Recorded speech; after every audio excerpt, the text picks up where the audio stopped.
Hi, I'm Eunha Kim. Hi, I'm Ashley Martin. And this is Tetris Gal Talk. Ashley, how were you introduced to Tetris? I was introduced to Tetris through my husband, Matthew Martin.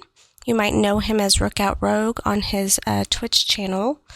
It started with him getting really invested in documentaries.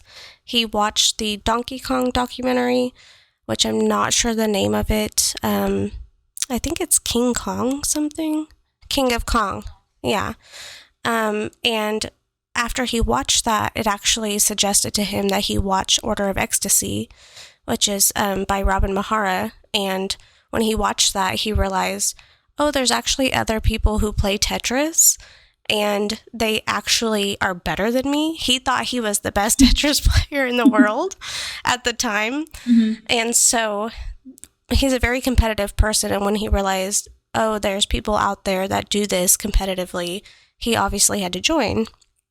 And at first, he didn't think I would be interested in it until he forced me to watch Order of Ecstasy, and I was invested in the people on the show. I wanted to meet them. They just seemed like genuine people. And so that's when he started chasing the max out, and he was determined to make it to Portland 2019. And obviously, I just wanted to support his dream. He fell in love with Jonas. Every time I went into the game room, he was always watching Jonas. And so the Southern Qualifier, we decided to make a big deal out of it. We invited a bunch of our friends, and we went. That was my first cosplay competition and Matthew's first competition. We actually didn't know that he was going to have to compete to win. We thought it was just highest score won and got to go to Portland. And we walked up, and Van Dweller was there, Robin Mahara was there, Josh Tolles, all these big names, and we were not expecting it. Immediately, he was super nervous, but then he ended up winning the Southern Qualifier. So we got a ticket to Portland, and the rest is history. I mean, after you meet these people, nothing else matters. The community is so great, and that's all we care about now at this point. It's fortunate that I have Matthew because he's more exciting than I am. But the cosplay, though, it was actually a funny story because I didn't get to watch him play his last match against Jake Stein because I was playing or doing my cosplay competition. There's actually a video of us where we walk off the stages. They were side by side. And if you watch back on the Southern Qualifier, you can hear the cosplay competition going on in the background. In the comments, everybody was really mad because it was on CTWC, and they were like, all we can hear is this cosplay competition. Mm-hmm. We can't even hear the Tetris play. But then as soon as he walked off the stage and won, I walked off the stage after winning most creative cosplay. We walked off, gave each other a kiss, and then went back to where we could collect our rewards, and they did an interview with Matthew. So it was just such a good weekend. Like, we were so lucky that it worked out that way. Wow, that's so interesting. I mean, you guys both won. Yeah. Yeah, it was crazy. And even like recently, Chris Tang was in our chat and was talking about how cool it is that, you know, I cosplay because people can relate to that too. You know, at the cons, there's a lot more going on than just Tetris, you know. Mm-hmm. Obviously, that's a special place for us, but it was really exciting to see a cosplayer and a Tetris player be able to do their same thing at that same convention, you know. Yeah. Yeah. So, Oona, how did you get introduced to Tetris? Which I'm really curious about this because obviously we all know David's story because it's David and we watch his YouTube videos, but I haven't even got to hear your backstory. Like, I don't even know how you and David met. Actually, I think you told me that you guys started dating online, but... We did. So I actually used to play Tetris when I was like about 10 years old, but it used to be on a PlayStation 1. Me and my sister used to do a lot of competitions with that, yeah. I didn't know that. Yeah, I mean, I don't think a lot of people know because David's the one who's talked the most. But yeah.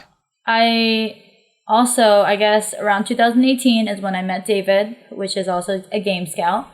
And he actually was talking about how he just came back from the Classic Tetris World Championships, And I was like, whoa, wait a minute. A guy likes Tetris? Because I've never met a guy who ever liked Tetris before. So that interests me a lot. I was like, whoa, like, tell me all about it. Of course, when he showed me the game, I was like, oh, this is not the one that I used to play. The one that I used to play used to have the lines on the back and all this different stuff. So I was like, okay, I'm not super interested in it. And then a year later, in 2019, David and I moved in together, and I got my own setup. And I decided, since I have my own setup now, I can actually start playing. So then in 2020 is when I started seriously playing and actually starting playing to like do like competitions, different things like that, after we came back from 2019 CTWC. Wow, so I didn't realize how long you have been training for it.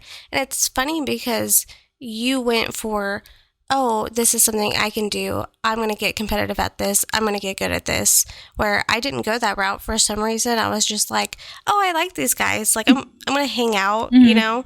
I never even thought, oh, I could do this. You know, I could represent females in this. I could be a leader for women in Tetris. I never even thought of that.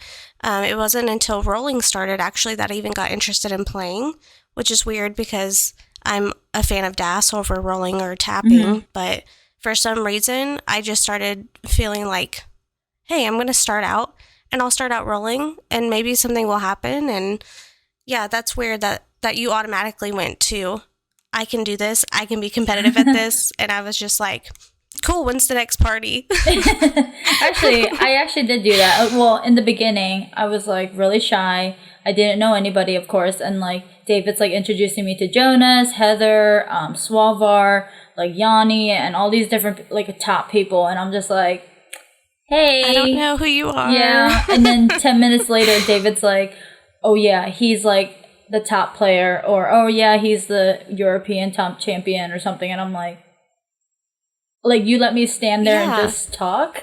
Yeah. So. See, and I had the opposite because Matthew was obsessed with everybody. So I knew everybody's names, their birthdays, their favorite colors, like everything before we even got there because he never stopped talking about them. And so when we walked in and he was practicing at the 2019 CTWC, when Jonas walked in, like I think he almost fell out of his chair. Like, he was such a fanboy for him. And so that's just funny that at the time you didn't know who those people were, where Matthew was like, oh, I'm surprised he didn't come with a notebook and pictures so that he could get everybody's signature. Like, he was going for the people. Like, I think his goal was, I want to max out so I can meet Jonas. Yeah. That was his goal for it. So, don't get me wrong. He's super competitive. I actually told David that I would actually go on this trip because my family lives in Oregon, and I was like, oh, maybe make it into a family plus event trip. And that's fun. Yeah, so I was like, okay, this way I get to see them. I haven't seen them in like over 10 years. What? Yeah.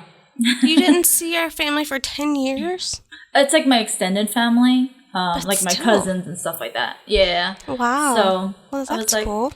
Yep. And then going to the events, I feel like we were able to stay with my cousin and save money that way. And then when we went to the actual event, there was people like saying, oh my God, that's a Game Scout.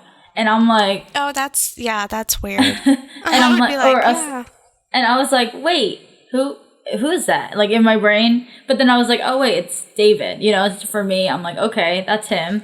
And then we stood in line, did the registration. And of course, in line, you see these like really tall people or like these little skinny kids screaming, hey, David, hey, David. And I'm like awkward. And I'm like, I feel really left out. There's a bunch of dudes that I don't know, all this stuff. Yeah. So registration, like people were like coming up to him and like introducing him, like themselves to him. And I was like, hey, tell him I'm your girlfriend, you know, that kind of thing. And I was like, because I felt a little left out, because I didn't know the scene. I know Tetris, but not the scene that he's in.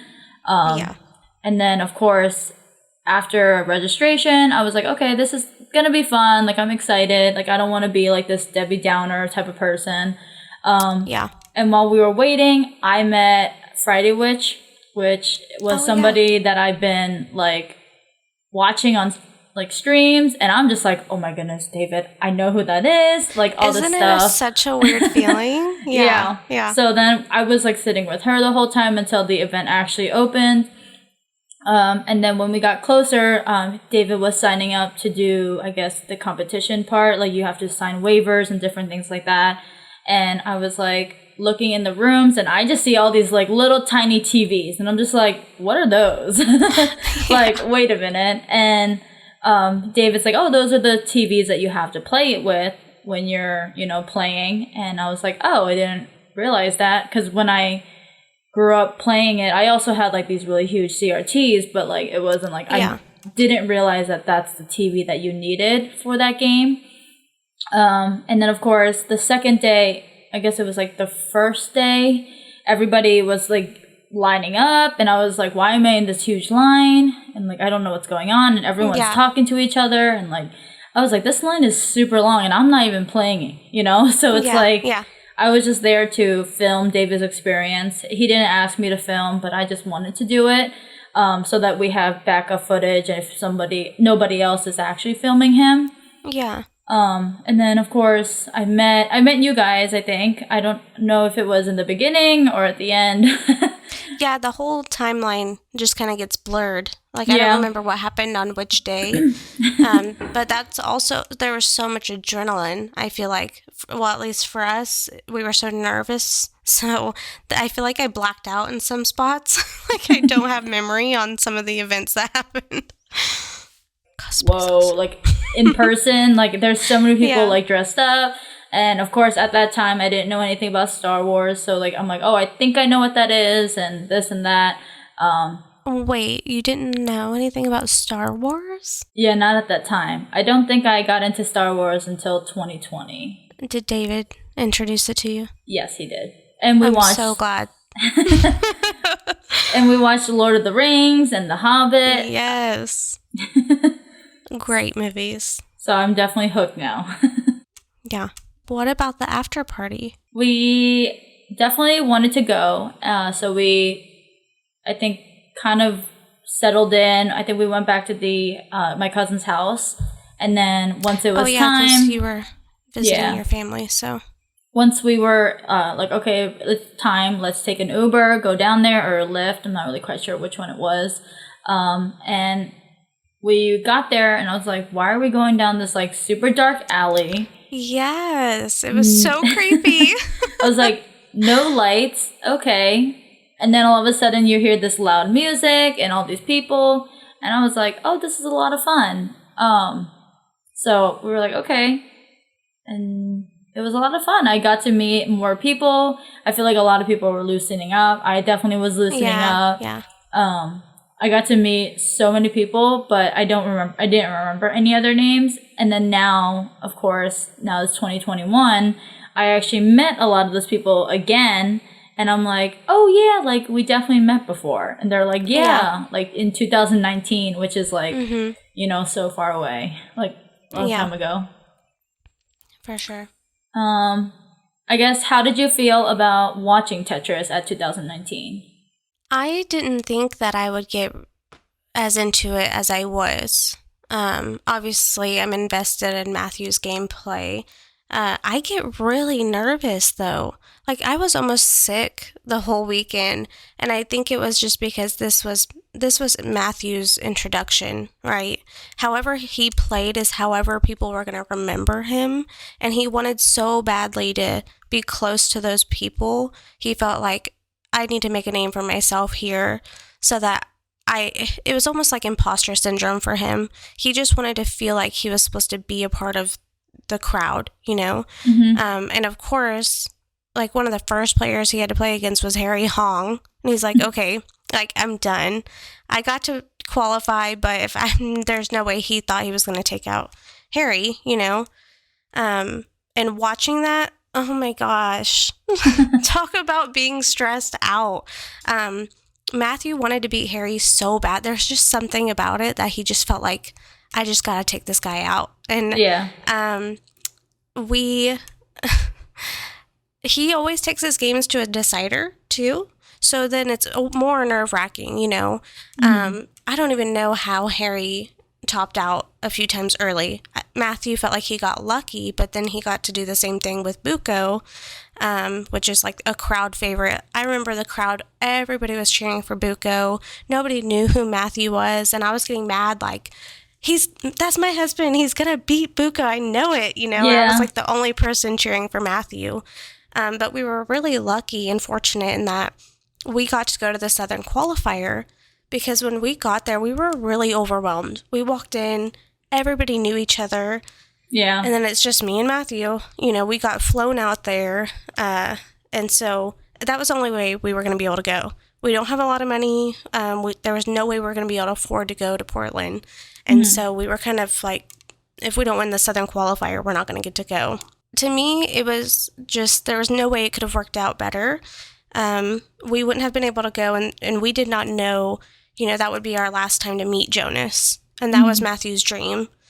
And so that truly is just a blessing, you know. But yeah, we already knew, you know, Keith Van Dweller. We knew Joey, and we knew Robin. And so we were fortunate that we got to walk in and we, you know, look through the crowd like, those are our people. Like, those are the people we know. And so we hung out with Joey and Van Dweller and Ben Mullen, actually.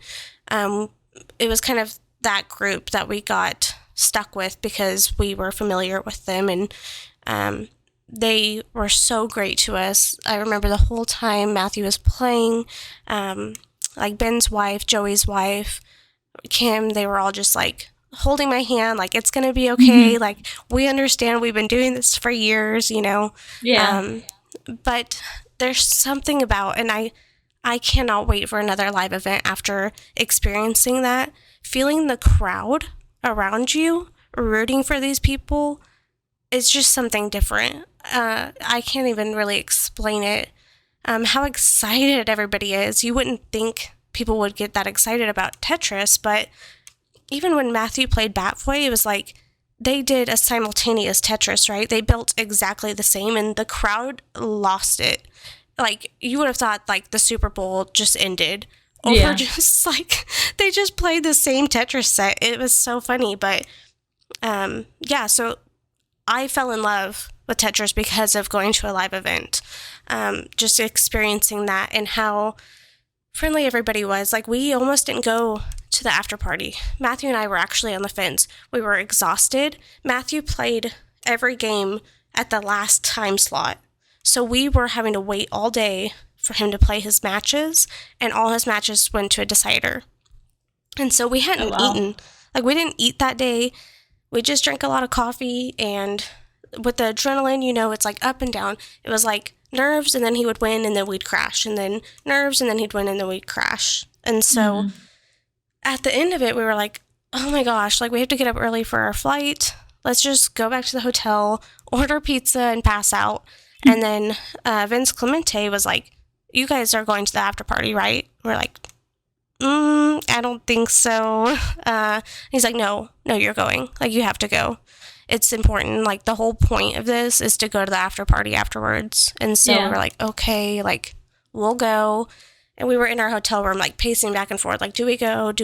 And I was like, Matthew, listen, we don't know if we're ever going to get to do this again. And this, fortunately, we did, because we had no idea COVID was going to hit and ruin everything for us. But he was just, like, so in his nerves and in his head about it. Excuse me. I was like, you know, this is our last, could be our only or our last chance. Let's just go. We'll just, you know, get there. If we feel uncomfortable, we'll leave.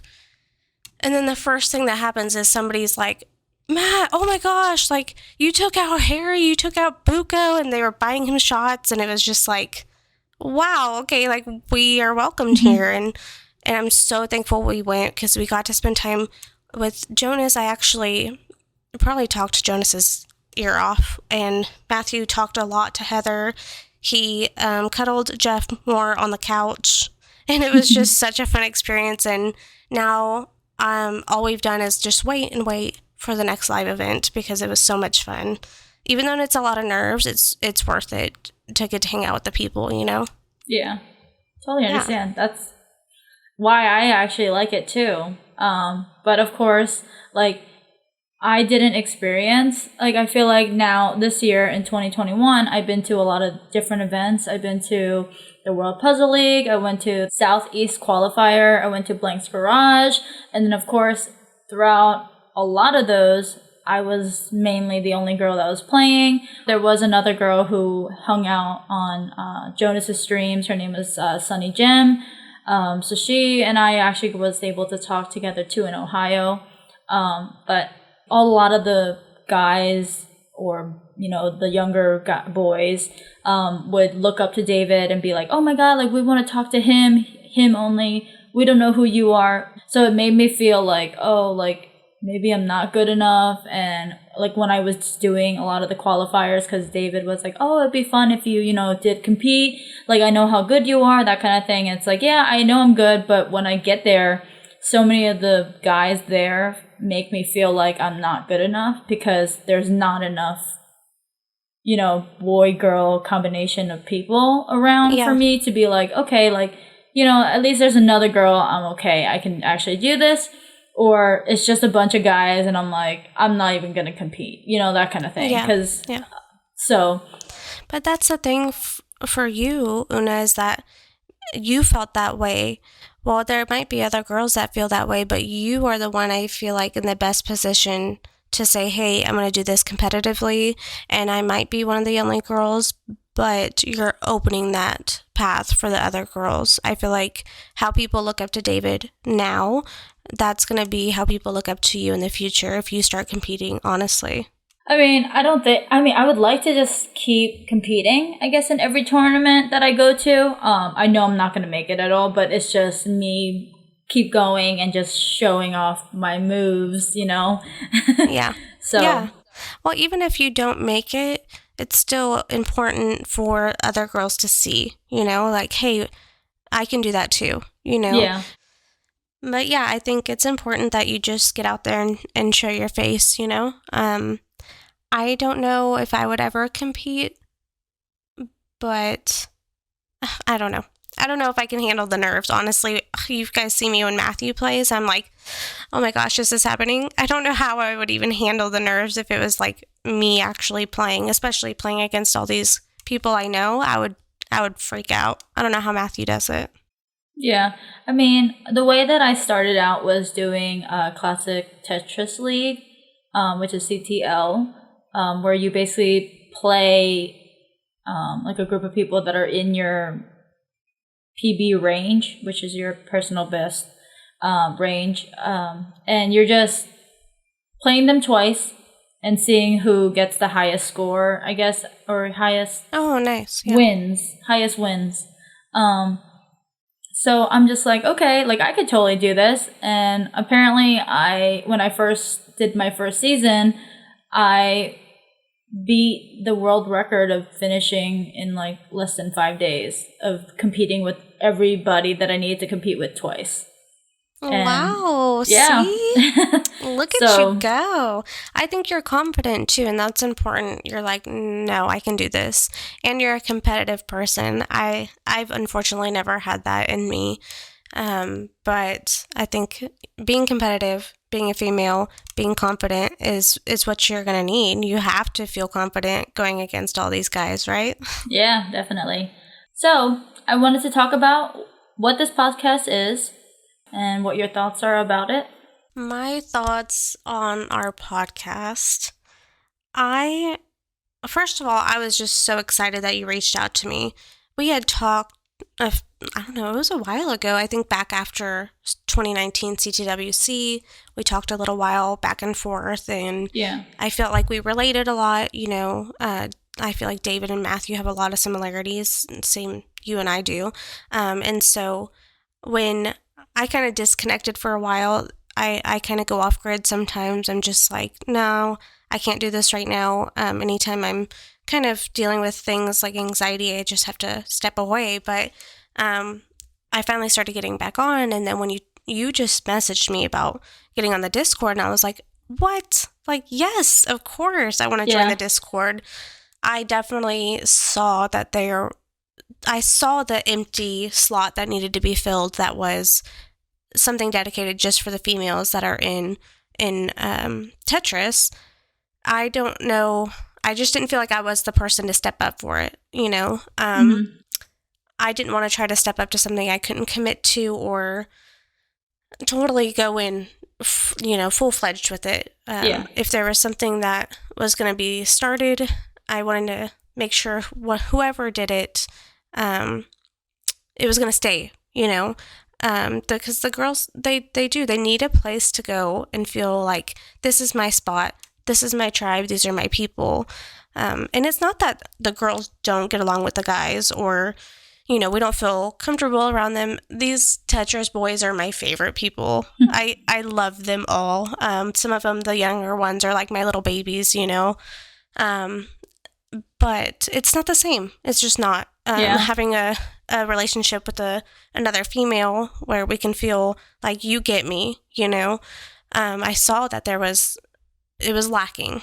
But a lot of the well-known women in Tetris are older, married, and have kids, right? So obviously they don't have time to dedicate to a podcast or a YouTube or a Discord. So seeing that you were like, hey, I see this spot too, and I'm gonna fill it. I'm gonna take this responsibility. It just made me so happy. I was like, yes, this is something that's needed to be done.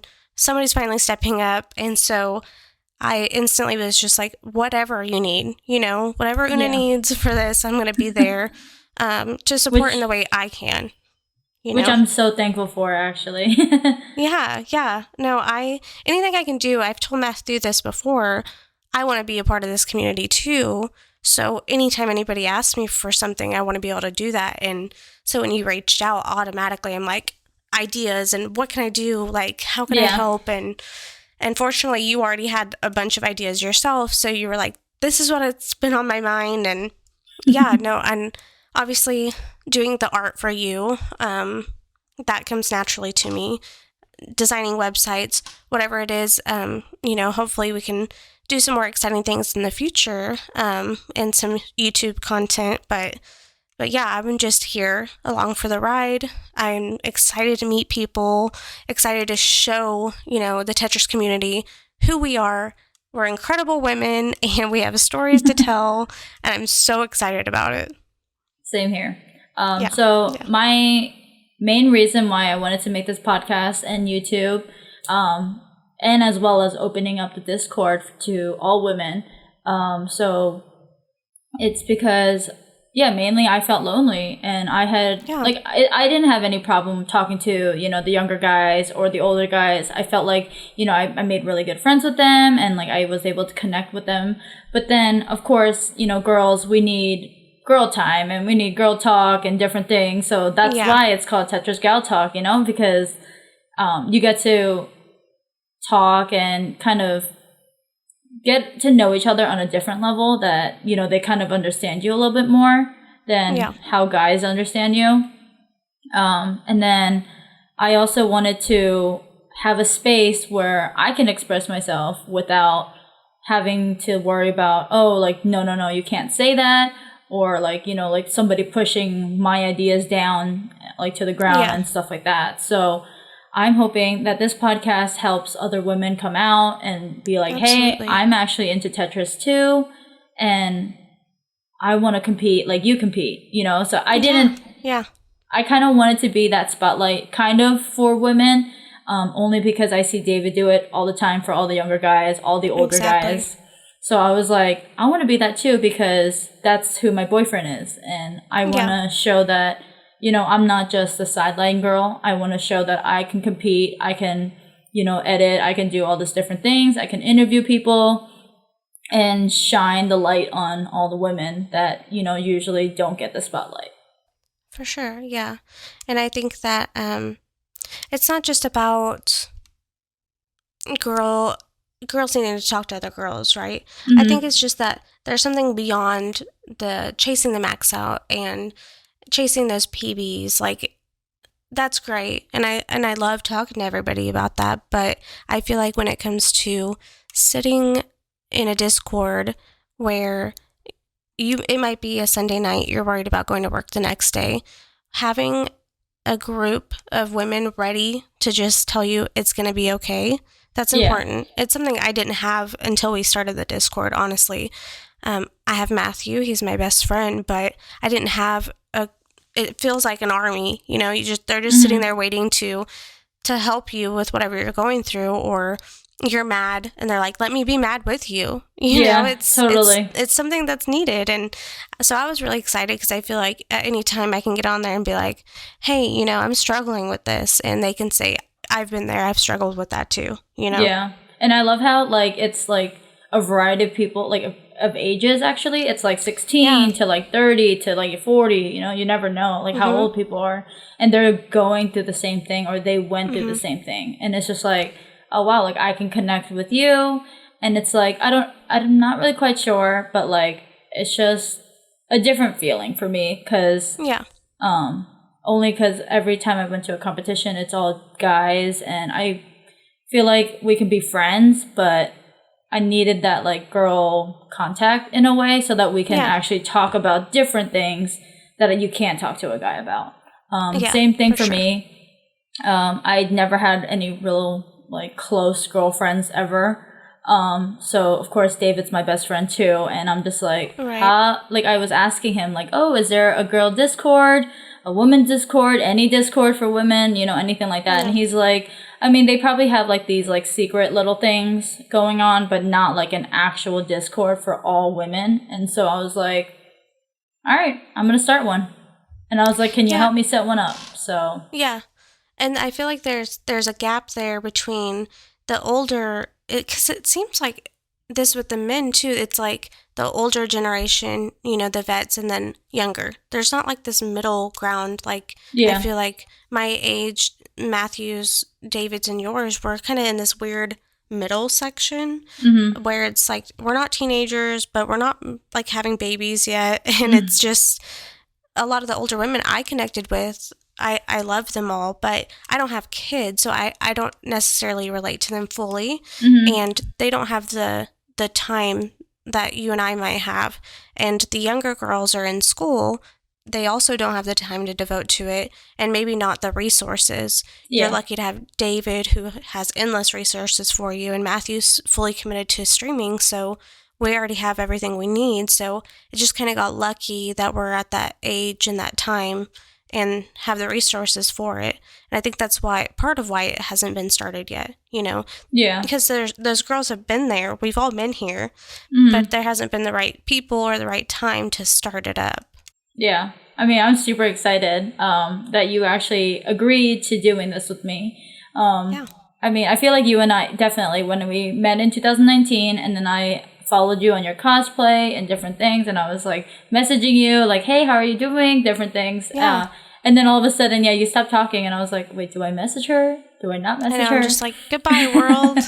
So I was like, okay, I'm just, I guess, not going to talk to her for a while. And then I believe you reached out on our stream that we were having, David and I, recently, when you said that you watched me playing on 2021 CTWC qualifiers, and you were That's like, oh, so funny. I remember that now.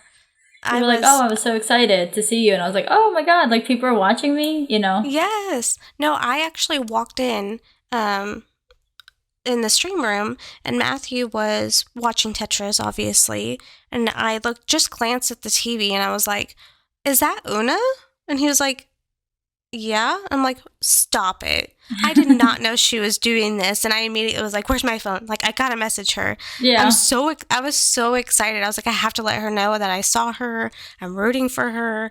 But yeah, that is probably what started it, is that's how we kind of got back in contact, because I was just so excited to see you doing that. I was like, she needs to know that this is important, and that I'm so happy for her. I mean, the funny thing is I almost didn't do it. I think it was like the last couple days, like last 2 days, I had to sign up, and I was asking Dave, I'm like, should I do it? Should I not do it? $50, different things like that. And I was like, do I want to spend $50 and do it, or do I just like skip it? And I was like, these kids are getting a lot better now. And I was like, you know what?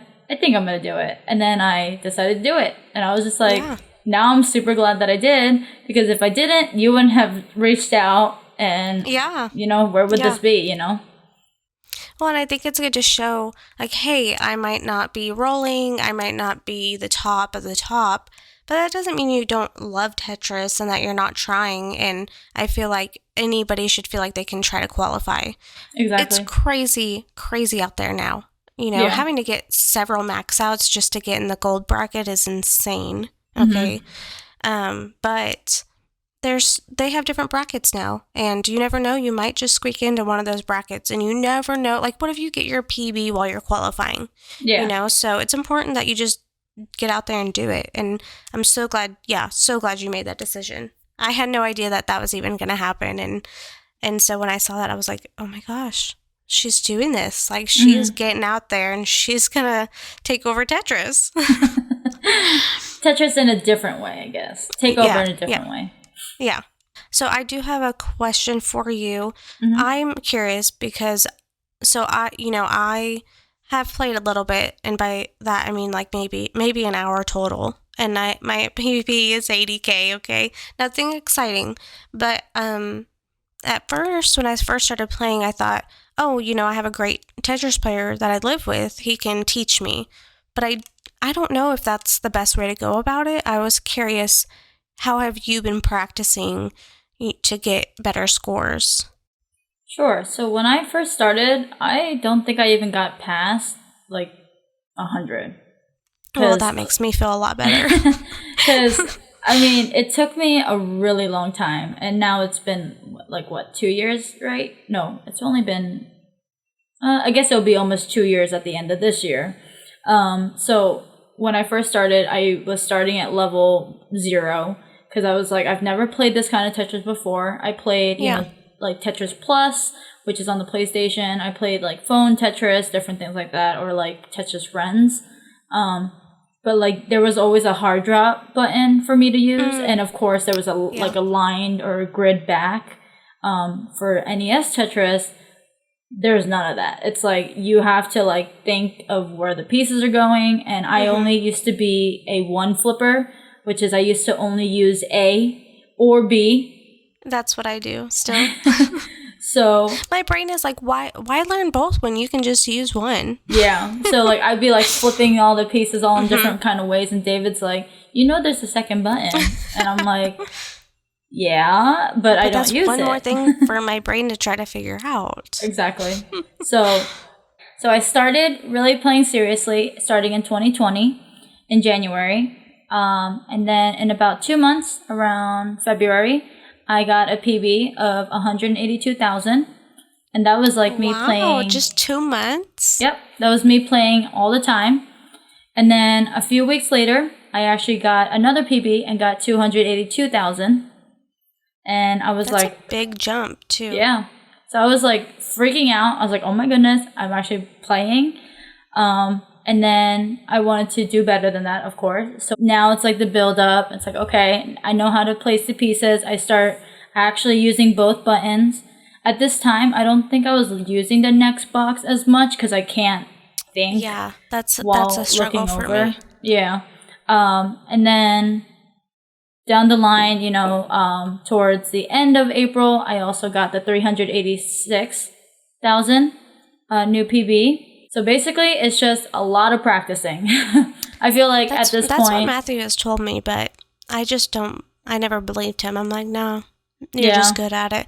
Now, to be fair, he's been playing since he was like 6 years old. And obviously, he didn't get those scores, but he's had, years and years of practice with stacking. And he played on Game Boy, I think. That was his main thing he played on. And he said he feels like that was actually harder than playing the NES Tetris. I don't believe that. I feel like NES is hardest, but yeah. And then finally in November, I got my 630,000. That must feel so good. I can't even imagine, with my 80K most of my games are like 25. I just can't even imagine how good that would feel. I mean, I did start at level 5, and then once I was able to get the transition up to level 9, I switched to level 9.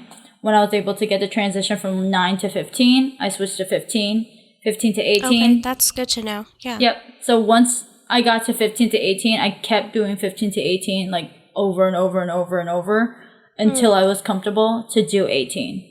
And I definitely still wasn't comfortable doing that until this year, because this whole year I've been trying to get a new PB. David's been telling me that the 600, like once you get to 600, there is a long period of waiting time that before you get a new PB. It happened to him as well. I think it took him a year before he was able to even reach like the 800K or something like that. And I'm just I don't know if I have the patience. So right now, every time I play, I do get the 500K every single time. That's so good, Oona. I can't even imagine. Like, I really can't. It takes every month. Just try to, get as many, as much as you can. Well, it's pretty hard when you have a husband who's decided to learn rolling, so all he does is play Tetris. So my time that I get to play the NES is very slim. So that's how I felt too. That's why I took the initiative to find a CRT on Facebook Marketplace. I asked David if he could buy me like a cartridge and also like I think it was a Retron 1 or something like that, so that I can play out in the living room while he plays in the game room. That's smart. Yeah. We might have to look into that. Because hearing your story, honestly, it is inspiring. Like, you basically saying, oh, practice. Like, that's what it takes. You just practice so that you can get better at it. What do you feel like you struggled with the most? Was it stacking, or was it, I know for me personally, I struggle with not being able to tell where the pieces are going to fall. And so I feel like I spend a lot of time deciding where they're going to go because I can't just figure out, which place to line it up with. So then by the time I figure it out, I didn't get a chance to look at my next box. Gotcha. So when I was first starting, I feel like I already kind of knew the concept of Tetris. So I kind of knew where the pieces needed to fall. Of course, when I first started, there was no lines. So it was just constantly dropping in areas that I was like, wait, no, that kind of thing. I'll drop something and then I'm like, wait, that's not where I was going to put it. Yeah, it's like I would misdrop all the time. Yeah. I guess on purpose, right?